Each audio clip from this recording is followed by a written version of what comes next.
কোন সন্তান যদি বাবা মার আগে মৃত্যুবরণ করে, বাবা তো সন্তানের লাশের পেছনে পেছনে যেতে পারে, বাবা সন্তানের কবরেও নামতে পারে। বলে কেন, বাবার কলিজায় কি মায়া দয়া নাই?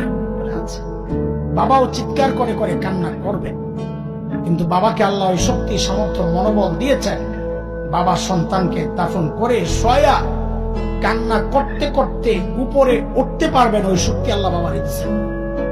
কিন্তু কোন মায়ের জন্য সন্তানের লাশের পেছনে যাওয়া চলবে না, কোন মায়ের জন্য সন্তানের কবরে নামা চলবে না।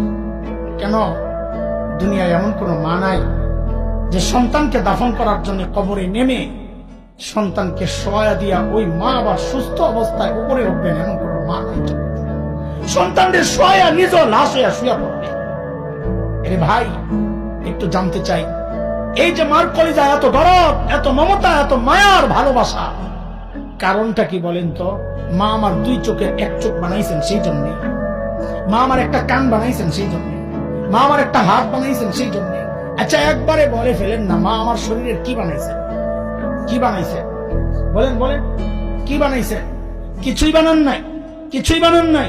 তারপরেও মার কলিজা এত দরদ, মা আমার কিচ্ছু বানান নাই, অল্প কয়দিন ভাড়াটিয়ার মতো আমার পেটে জায়গা দিয়েছে, হওয়ার পর লালন পালন করেছেন, কিচ্ছু বানান নাই, তাতেই মার কলিজা এত দরদ আর মায়ার মমতার ভালোবাসা, কিচ্ছু বানান নাই। তারপরেও তাইলে যে আল্লাহ আমার চোখ বানাইছেন, আল্লাহর কথা, যে আল্লাহ আমার হাত পা বানাইছেন, আল্লাহর কথা, যে আল্লাহ আমার এত এত নিয়ামত দিয়া বাঁচায় রাখছেন, আল্লাহর কথা নয়।